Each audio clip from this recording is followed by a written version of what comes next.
Little reframe for everyone who is thinking about virtual events. I think we have to stop using the mindset and the language that we're switching to a virtual event and the thought that that is actually going to downgrade the impact that we're going to have on our audience and the business opportunity that exists there. I'll tell you why. I was sitting around on my house on the weekend and I attended a virtual wine tasting. Now, anyone who knows me knows that like brilliant ideas sometimes come to Annette Brackbell when she has a glass of wine in her hand. That's kind of how I roll. But this one here was a real eye-opener for me. Now, before lockdown, would I have attended a virtual wine tasting? Probably not. Am I planning on doing another one? For sure. And I'll tell you why. This particular wine tasting was run by a really great local restaurant here in Arlington, Ambar. They are one of our favorite restaurants to head out to for date nights. They were doing their wine tasting at 1 o'clock on a Saturday afternoon. Now, with 3 kids under the age of 10, certainly not taking them to a wine tasting at 1 o'clock in the afternoon on a Saturday. Would I have been inclined to get a babysitter for that time of day? Probably not. So by making their event virtual meant that I actually did it, whereas I probably wouldn't have done it if it had been an in-person event. The actual event itself was so fun, so fun.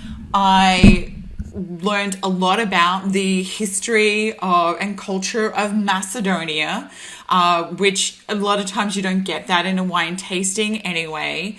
We had live beam-ins from a great winery called Stobie Winery. There was the daughter of the founder who had lots of great interesting stories about how through the history, the rather up and down history of Macedonia, how that had impacted winemaking in the region.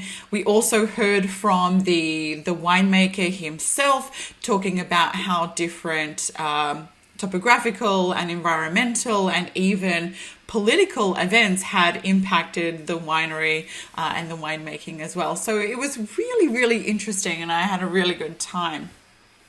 Now, the actual event was free. Okay, so it was yet another free event on the internet. But was I going to sit there and not enjoy the wines? Of course not. So I went to Ambar and I picked up the 4 bottles of wine that we will be tasting, which are all very reasonably priced.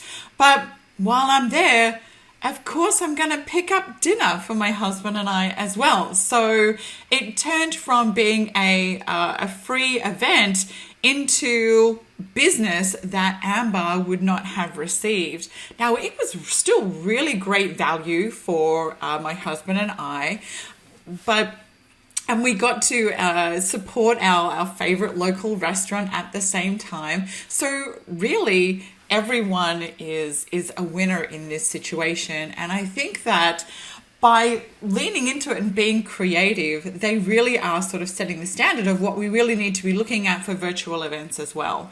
Not considering them to be, well, we can't do the in-person, so I guess we will do virtual, and think about that as a lesser product and a lesser offering. Because I gotta tell you, there was up to 87 people tuning in to this virtual event. 87.